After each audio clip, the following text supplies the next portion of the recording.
Okay, so consider an object that moves in circular motion then. So, how can an object move in circular motion, so to speak? So it's due to something called centripetal force. So do you do centripetal force at all at GCSE? Are you familiar with the idea at all? Okay, it's very simple. Centripetal force is force that acts towards a fixed point. In this instance, it's the centre. So if it acts towards the centre, that is centripetal. And if it acts away from the centre, anyone know the name of that one? No? Centrifugal force. So this would be centrifugal force. So centrifugal force will not be a thing for horizontal circles. It will be for vertical circles, so we don't have to consider it for now. We only consider centripetal force in the horizontal case. Okay, so with that in mind then, an object moves at a constant velocity. So this velocity is fixed. How is it generating a force? So there's a problem there, right? So if I'm generating a force, what must this object have? It must have a mass and it must have, but it's moving at a constant velocity. So how's it doing that? So what creates an acceleration? A change in velocity, right? Is the velocity changing if it's a constant velocity? And that's the trick. It actually is. So here, let's say it's going 2 meters per second this way. It loops around. And it goes to here, it's still at 2 meters per second. Has its velocity, has its speed changed? Has its velocity changed? Yeah. So that's where the change in acceleration comes in. The magnitude is staying the same, but the direction is what's changing. Because the direction is changing, that's technically a change in velocity. So I'll give you an example. Here it's going 2 meters per second this way, and here it's going 2 meters per second this way. Do you agree that between here and here that's a change of 4 meters per second? So that absolutely would create an acceleration.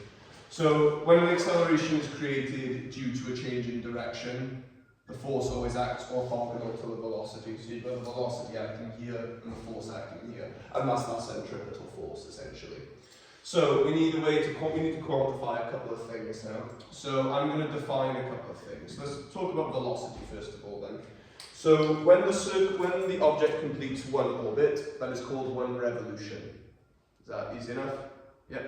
If I said to you that it takes 5 seconds to complete a revolution, so the periodic time is 5 seconds, how many revolutions will it do in a second?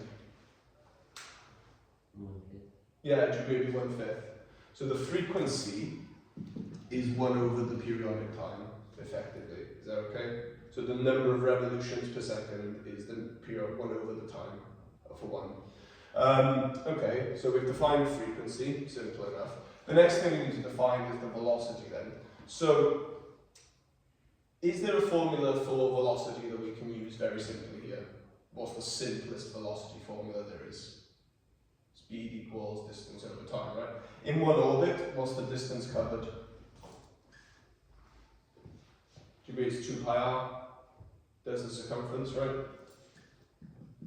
And what was the time taken? The periodic time, right? Yeah. So you can either write this as this, or you can write it as this. Your choice, because you agree the 1 over t is the frequency. Completely your choice. I will never use frequency. I'm mentioning it, I never use it. I don't think the exam really uses it either. But generally speaking, you'll use this one. Okay, the next thing we need to define then is something called angular velocity. So we've defined velocity, and then we need to define angular velocity. So if I've got an object that has moved from here to here, so say it's traveling with a velocity here, and it's at the same velocity here. So what it's done is, you can instead of considering the velocity changing over time, do you agree the angle is changing over time? So if you consider like, so tell you what I'll do,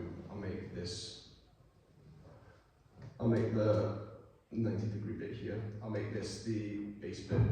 So, as this moves, do you agree this angle changes? So do you agree this angle changes over time as well? So we call that omega, and that is the angular velocity. And it's very simple. If I cover 30 degrees in 3 seconds, how many degrees per second is it moving at?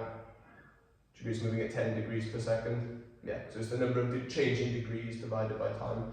So this one is, and let's do it for a full circle. How much angle is there in a full circle? 360, right? But we have to use radians, so it would be, so degree, the angular velocity for is, it does 2 pi worth of degrees, or worth of angle, in the periodic time. Yep, easy enough. And once again, degree, this could also be written as 2 pi f. So that's the angular velocity. So velocity and angular velocity. And you'll notice something really nice about this. So, do you notice how this is 2 pi RT? I'm going to put these here so you can compare them. So the velocity is given by 2 pi r over t. And the angular velocity is given by 2 pi over t. What's the only difference between the two? Do you read this one has an r? Yeah? So I put to you that the velocity is equal to r omega. Just take a second. This one is this one times by r. And that's your formula relating velocity and angular velocity. So if you've got the velocity, you can if you've got the angular velocity, you can times by the radius and get the actual velocity. Okay, so next thing we need to, so we've defined velocity, we've defined the periodic time. Next thing to define is the acceleration and degree that I'm working towards defining the force, eventually. So next thing to define would be the acceleration. The acceleration is actually quite tough. These derivations are quite simple. This one's not obvious. Okay, so once again, considering my circle, an object moving in perfect horizontal circular motion. So if I consider its position, so I have this object acting towards the center, and we consider some arbitrary point in the circular motion. So if I call this the origin, so say my circular motion starting at the origin, do you agree that this is some point x, y? I don't know what it is. Are we happy with that? So I put to you that its position vector would be xi plus yj. So just take a second. So the vector for its position from the origin is x to the right and y up or down. Yeah? Easy enough? Okay, so let me get my red pen. So then, I define this here as my starting point, and I'm going to go to here, and what I'm going to do is, we have constructed a right angle triangle. So this angle, theta, is the angle from the point I'm taking it from. This is a right angle. And so do you agree that this would be my x and this would be my y? It's a distance across and a distance down. Are we in agreement that x is, and this length here, this hypotenuse, do you agree is the radius of the circle? Good. So I put to you that x is equal to r cos of theta and y is equal to r sine of theta. And I can let you can work that out yourself if you want, but is that okay?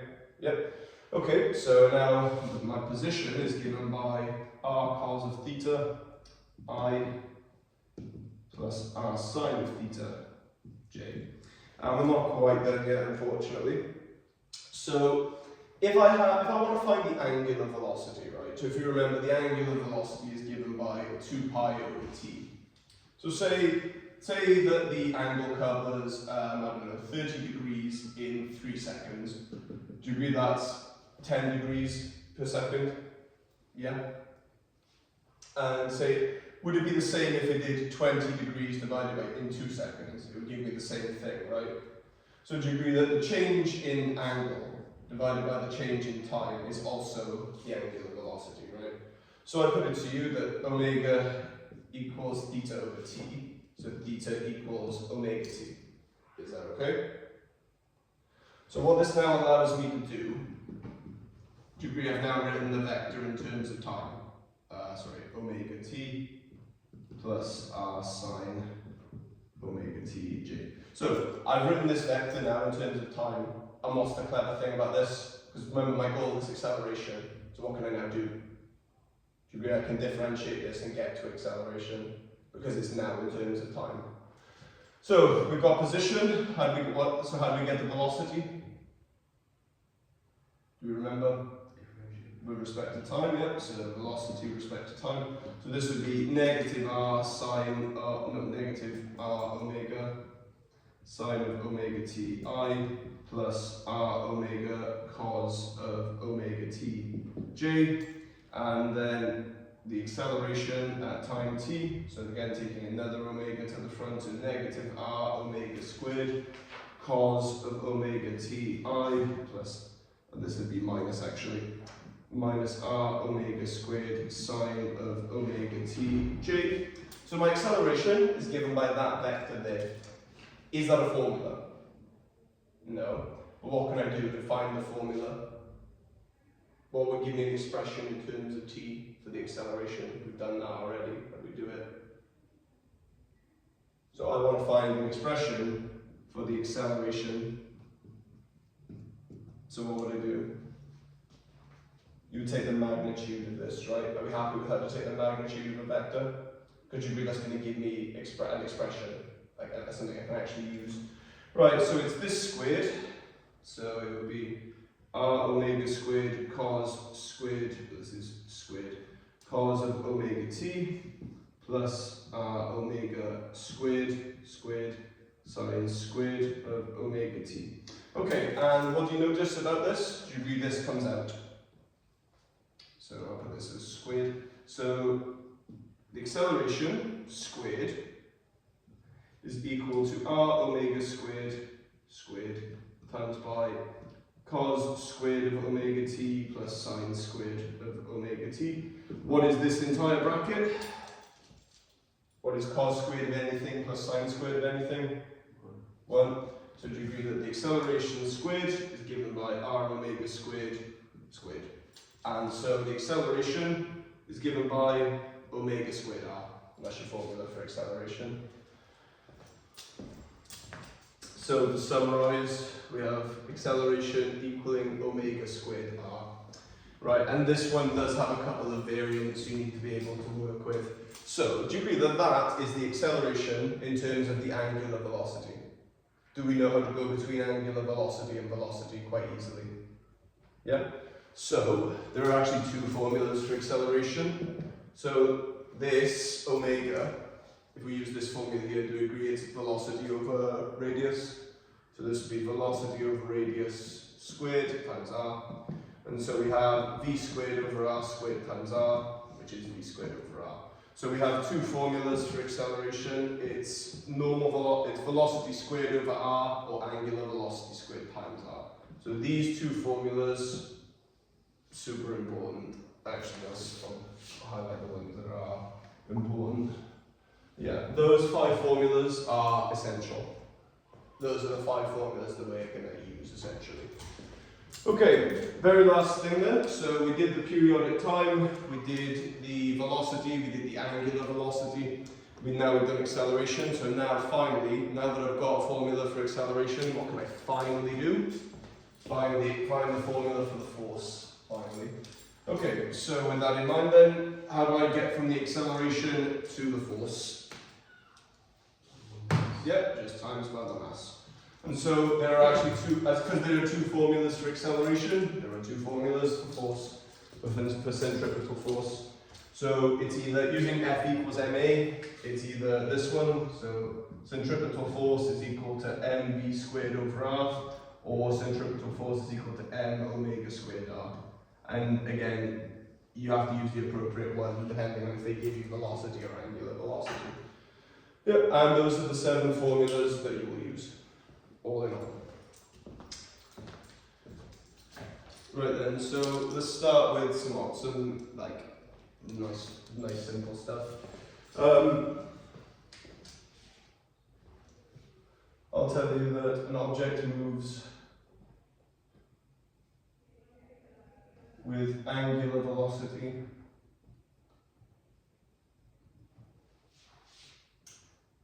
(8 radians per second). Can you please calculate the periodic time? So it moves with 8 radians per second. Can you please calculate the periodic time? So is there a formula here that uses omega and uses omega and t? There is, it's this one here, and you would just use that. So can you please have a go and just find what the periodic time is? So that circle will cover 8 radians per second. So if you think that a full turn is 2 pi, which is about 6.3, so that's doing about a turn and a quarter a second. So it's going to be quite a low time. If I had to guess, I would say 0.8 if I had to guess. I could be wrong, obviously, I'm just thinking.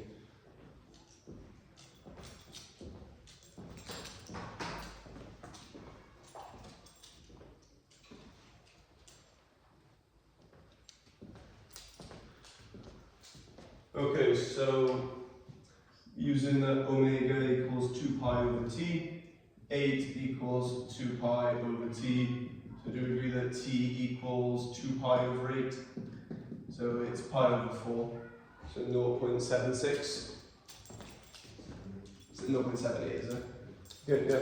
So your periodic time, yeah, is 0.78, I said about 0.8. So your periodic time is 0.78 seconds, so that means it does one full turn in 0.78 seconds. Is that okay? Simple enough. Okay, right then, so same question then, part B. So, given that the radius is 3 meters, calculate the velocity. And then calculate the acceleration towards the center. So calculate given that the radius is 3 meters, calculate the velocity, calculate the acceleration.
Okay, so anyone want to tell me how I find velocity? So I've got the radius, I've got the periodic time, I've got the angular velocity. You don't have to use all three, but anyone want to tell me how I find the velocity?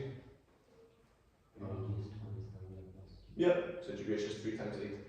Yeah, so velocity was 24 meters per second.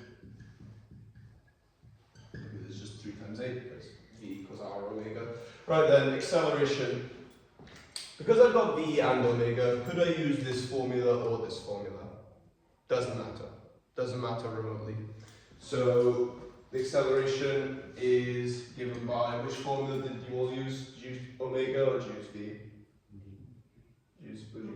Omega or did you use? Okay, 50-50 split. It doesn't really matter.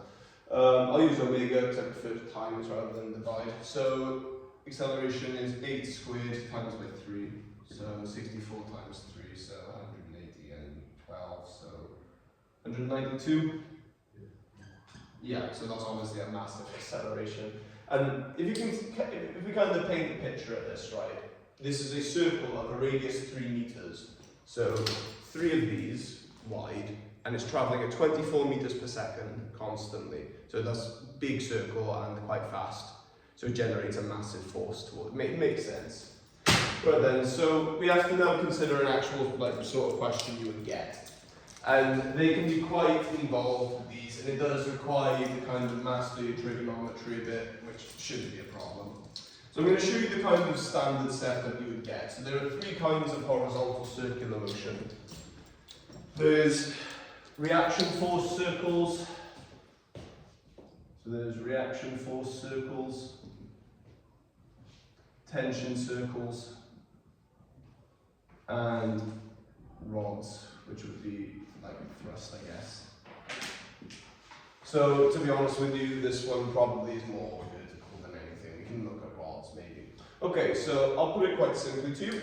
If I put a marble inside this bottle, and if I spin like this, I can get the marble to like spin. Nothing's touching my marble except for it's touching the side, right? So the force that's acting towards the centre is a reaction force from touching. How would a tension circular motion look like, do you reckon? So imagine like a carousel. So imagine there's a fixed point, and there's a cable, and it spins the object like that. So there's a cable attached to it, that's the other way of doing it. So those are the two that we'll consider. So let's consider the reaction force one first of all. Actually, we'll do the tension one because that one's a bit more like nice, I guess. So there is some fixed point, which I'll call O, and there is a cable that's attached to an object, and this object moves in perfect horizontal circular motion. Is that okay? Okay, and essentially the cable spins it around like so, and the shape we actually end up getting is kind of like a cone. Okay then, so this object has a mass. What mass should I give it up to you? I don't mind. What should we say? Should we say 5? Keep it simple. Okay, so do you agree it has a mass of 5g acting downwards, yes? Do you agree that there is a tension in this cable?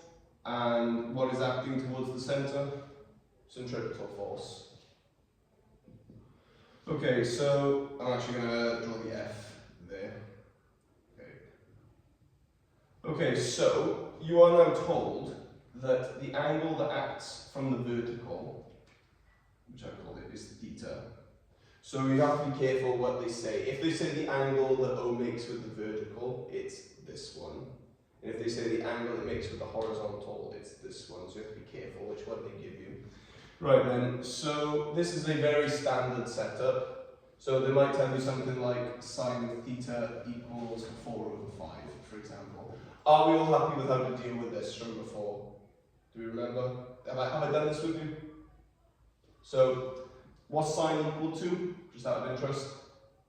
Opposite over hypotenuse, right? So degree is 4/5.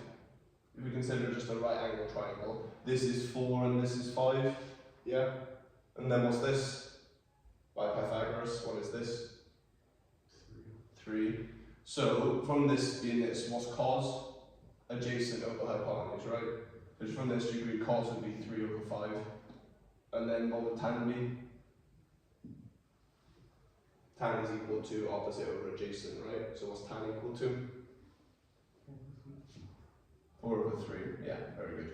So from this, they don't actually have to tell you the angle, you just use them. It's much like a much tidier way of using it. Right then, so we're going to attack this problem and see where we go from this. So one thing you'll notice is I've given you barely anything. I've given you practically nothing.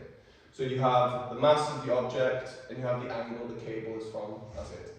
I need to give you one more piece of information, and it could be anything. I could give you the radius, I could give you the velocity it's moving at, but you need 3 things generally. Right then, I'm going to tell you that the radius is let's have 2 meters. Yeah, keep it simple. Okay, so the radius of the circle is 2 meters. That's what I'm going to tell you. Okay, so here's what we do. We just attack this as best we can. So, do we all remember our angles on parallel lines from GCSE? Yeah? Do you remember the corresponding and the alternate? You're going to need them here. They come in quite handy. They become quite handy. Okay, so what I do here is I take this here. So this force here acting upwards, I create that. What is this angle here? Anyone tell me? What would that angle there be? Why? Because it's the way the angles correspond. Yeah, degree is the alternate angle to this one, yeah. So this is also theta. Right then. So remember what I said before, half term, the angle connects them. So is this t cos of theta or t sine of theta? Is this t cos of theta or t sine of theta? No, if the angle connects them, it's cos. So this would be t cos of theta. Right, and now very simply, do you agree that 5g is equal to t cos of theta, resolving vertically? So we have that 5g equals t cos of theta. And this is really nice because what is cos of theta? 3/5, yeah. So the tension in the cable is 5g divided by 3/5. So this is 25g over 3. And I'll probably just leave it as that, to be honest with you. Right, so I now know this tension, and this is what this topic is. You get given very little information and you have to just kind of work through it. 25g over 3. Okay, so now that I know what that is, what can I now do? Now that I know what this is, do you agree I can work for this force here? Is this, and this is something you need to be careful of, is this a force, this one I've written here? It's the radius, right? So you have to be careful. So this force F I need to find. Right then, so using theta here then, if this is, I've got the hypotenuse, and I want the opposite. So what trig ratio is this? Should we sine? Yeah. So we have that sine of theta, and then 25g over 3 sine of theta equals f. Okay, and do we know what sine of theta is? Yes, we do. It's 4/5. So f is equal to 25g over 3 times by 4/5. So these cancel, so it's 5g, 20, so it's 20g over 3. So the force that acts towards the centre, the centripetal force, is 20g over 3. Okay, we're almost done. So now that I know the centripetal force, do you agree I can use the radius with this formula and find the velocities? And that's where it will end, pretty much. So now I know that the centripetal force is 20g over 3. So we have 20g over 3 equals, and depending on which question, what they ask for. So if the question asked you for the velocity, do you agree you would use this formula? And if they asked you for the angular velocity, you would use this formula. What if they asked you for the periodic time? Which one would you go for? You can't get the periodic time straight away. So would you go for the velocity or the angular velocity? Yeah, but you agree that angular velocity and time are related? So you would find that, you'd go for that one, and then you would find the periodic time. Okay, so we'll do the angular velocity in this instance. So this is equal to 5 times by omega squared times by 2. So this is 10, and then this goes over here. So 2g over 3 equals omega squared. And so omega equals the square root of 2g over 3.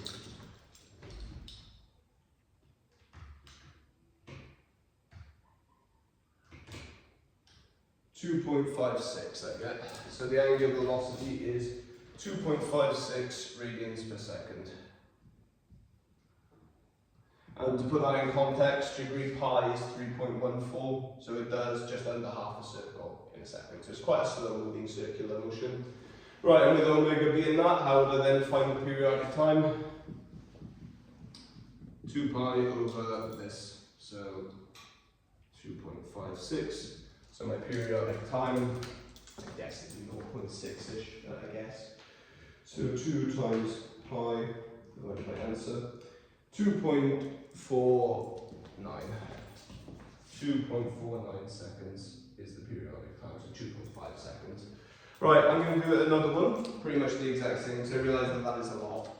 So what I'm going to do is I will set it up, and we'll just go from there.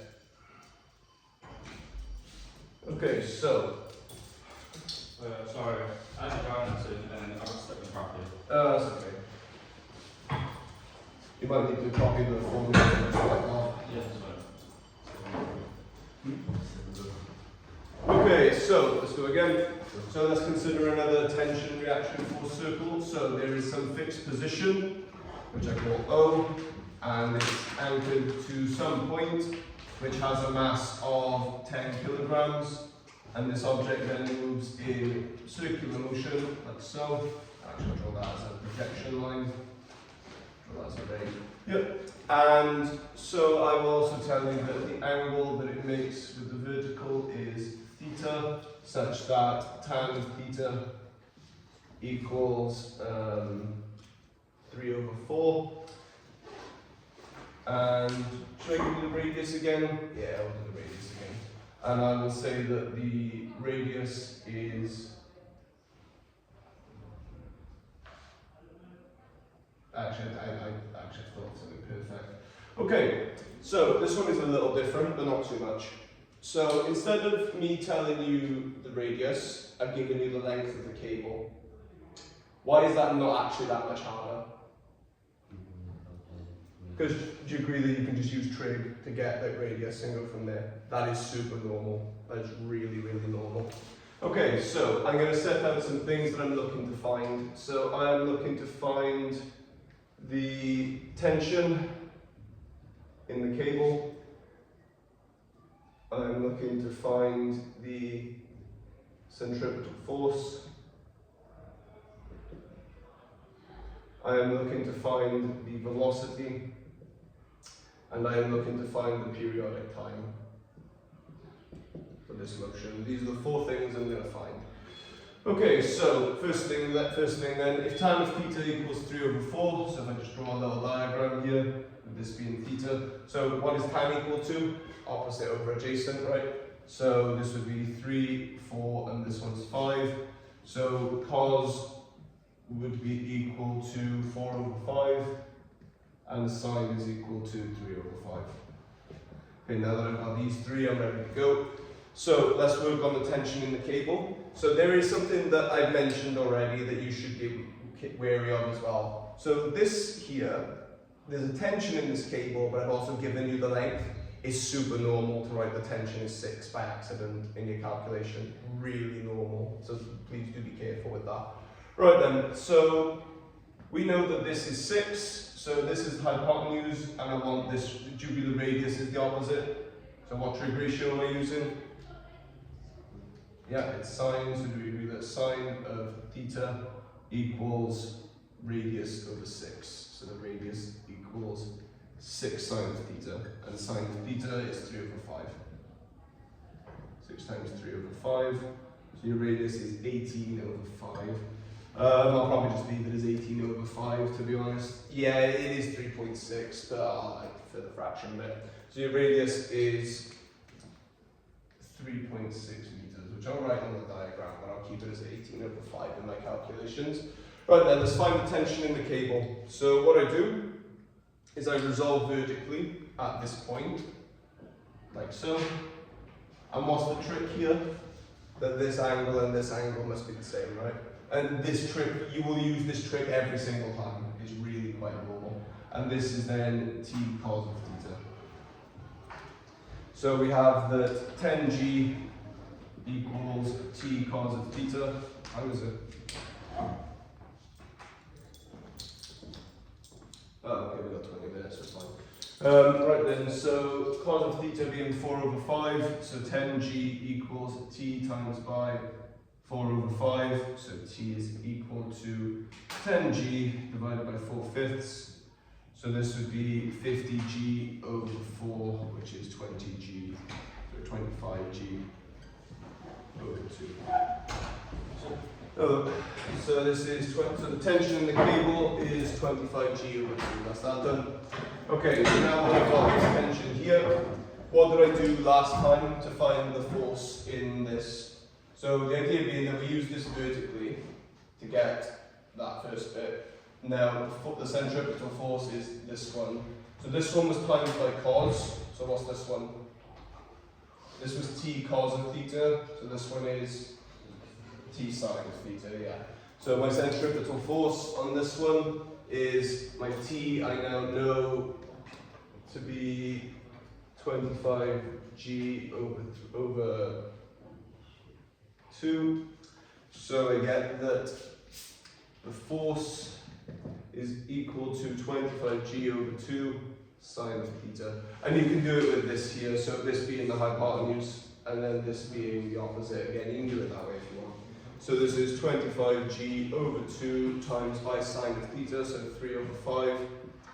So 5g, 15 over 2g. Yeah. So the centripetal force is 15g over 2. So this was newtons, and this is also newtons. Okay, the next one is the velocity then. So the formula I'm going to use is v squared over r. So, yeah, I'm going to use v squared over r.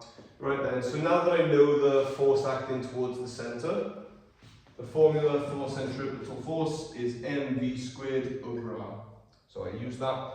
So 15g over 2, and it's equal to 10 times by v squared divided by 18 over 5. And again, you can just, it's all going in your calculator anyway, so it's not like the end of the world. Right then, so v squared is equal to, and I'll take this 18 over 5 over here. So 10v squared is equal to that next, and then we divide by 10, so I'm chucking it all in my calculator. 18 over 5 times by 15 divided by 2, 27g. So v squared equals 2.7g.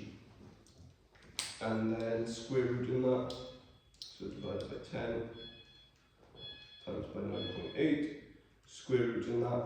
So I get the velocity is 5.14 meters per second, so that's that done. And now I need to find the periodic time. So can you get to the periodic time from the velocity directly? No, you've got to go to the angular velocity. Right then, so v equals r omega, so 5.14 equals 3.6 times omega, so omega equals 5.14 divided by 3.6, so 1.43 radians per second. So omega is 1.43 radians per second, and now that I know that, I can find the periodic time, because omega equals 2 pi over the periodic time. So we have that the periodic time is 2 pi over 1.43. So 2 pi, 22 pi, 2 times pi divided by answer, 4.4. So the periodic time for this circle is 4.4 seconds. Right, so what we'll do is I'm going to give you one to try, and I will ask you to find the same things. I might ask you for the angular velocity instead, just to keep things kind of like progressing linear. But have a go, see what you can do with it. For those of you that have joined us late, just have a go. Right. Okay, so with that in mind then, I will tell you that there is a circle and there is a rod, so not a rod, a cable, with a tension T that's attached to a fixed point O, such that the angle that it makes with the vertical is theta, such that sine of theta equals 5 over 13. Yeah, that'd be quite nice. Do you want the radius? I would, yeah, and I'll tell you that the length of the cable is 4 meters. So the cable is 4 meters long. Yeah, so the cable is 4 meters long, and the mass of the object is 2 kilograms. So an object 2 kilograms is at the end of a cable 4 meters long, at an angle of theta from the vertical, where sine theta is 5 over 13. So the things I want from you are, can you tell me the tension in the cable? Can you tell me the centripetal force? Can you tell me the angular velocity? And can you tell me the periodic time? Good, have a go.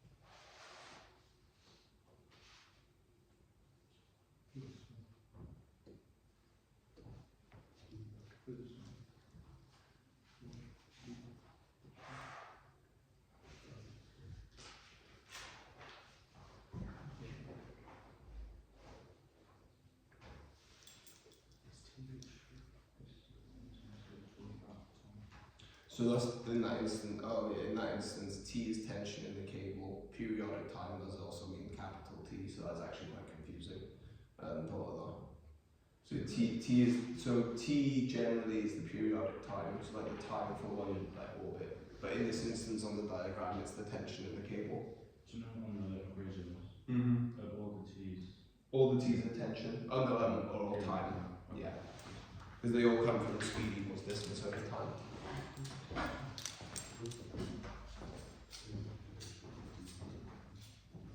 So I have recorded the full thing, so no damage done.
So we do have another hour after school as well, so we'll look at reaction force circles then.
Okay then, so feel free to carry on, or you can watch, it's completely up to you.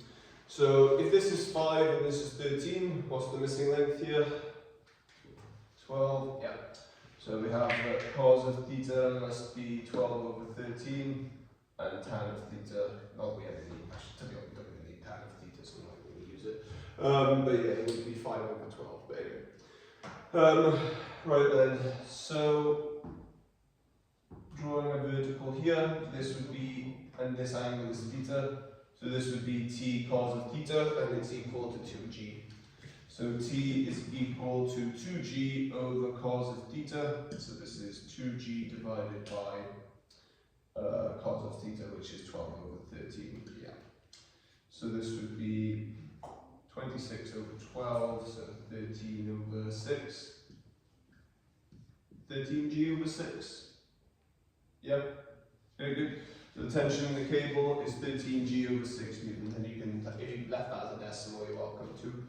Right then, centripetal force. So the centripetal force acts here, and it's times by the, so again, you can do the trigonometry of it here if you want, but it's, hypotenuse is 4, opposite's the one we want, so hypotenuse gets times by the sine of theta to get that.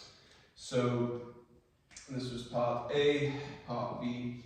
So the centripetal force towards the centre is 13g over 6 times by the sine of theta. So this would be 13g over 6 times by 5 over 13. So these cancel, so it's 5g over 6. And are we okay with that? Yeah? All good? Okay.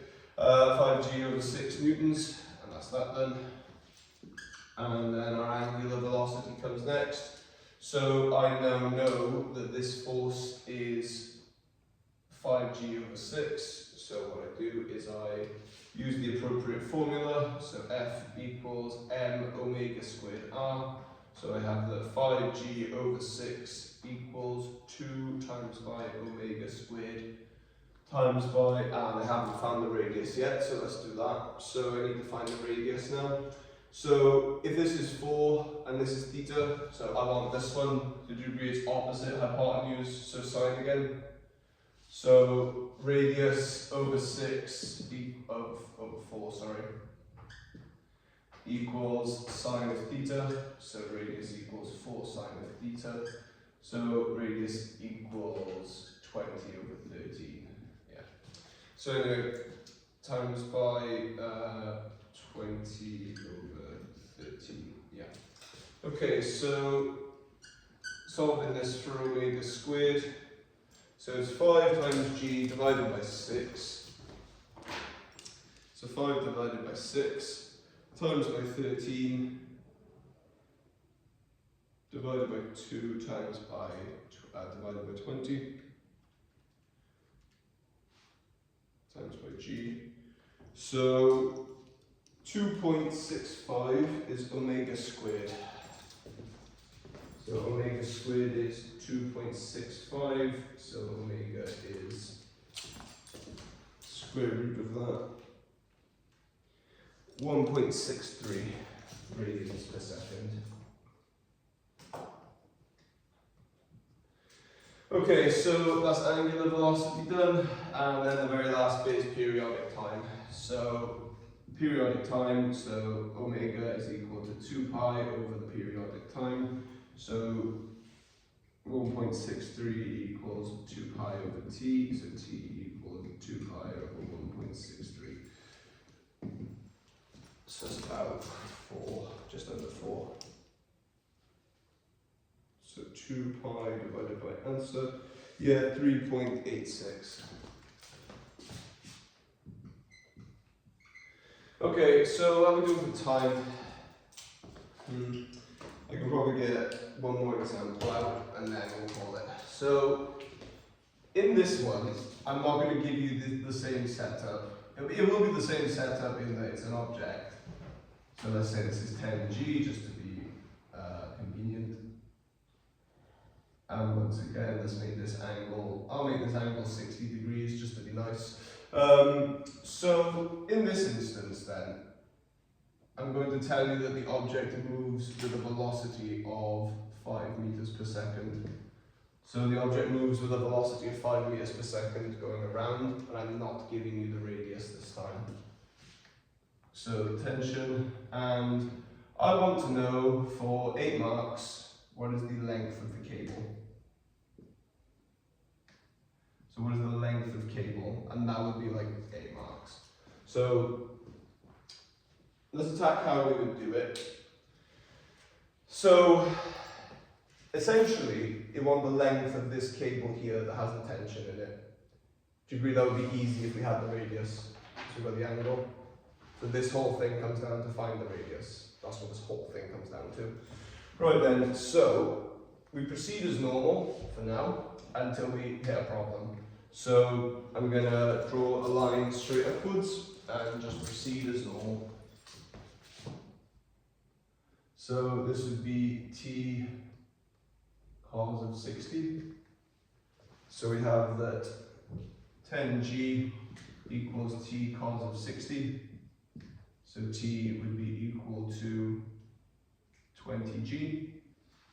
And then what we would do normally is we would times by the sine of 60. So the centripetal force is given by the sine of 60 times this, so 20G times by the sine of 60. So that would be 10G root 3. Okay, so do you agree it's actually been quite the same so far? Okay, so I have the centripetal force, but instead of finding the velocity with this now, do you agree I'm using the same formula again, but I'm finding the radius? Yeah? Easy enough? So F is equal to mv squared over r, and I know the velocity, it's 5 meters per second, and I know this. So 10g root 3 equaling 10 times v squared over the radius, which I don't know. So v squared is, oh, am I doing v squared here, sorry. 5 squared, sorry. 25 over r equals that, so let me write this. So g root 3 is equal to 25 over the radius, so the radius is equal to 25 over g squared root 3. Good, so my radius is 25 divided by 9.8 divided by the square root of 3, so 1.47. So now that I know that the radius is 1.47 meters, do you agree that I can now find the length of the cable relatively comfortably? It's not like too bad.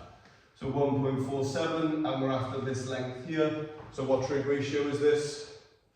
For this one here and this one here?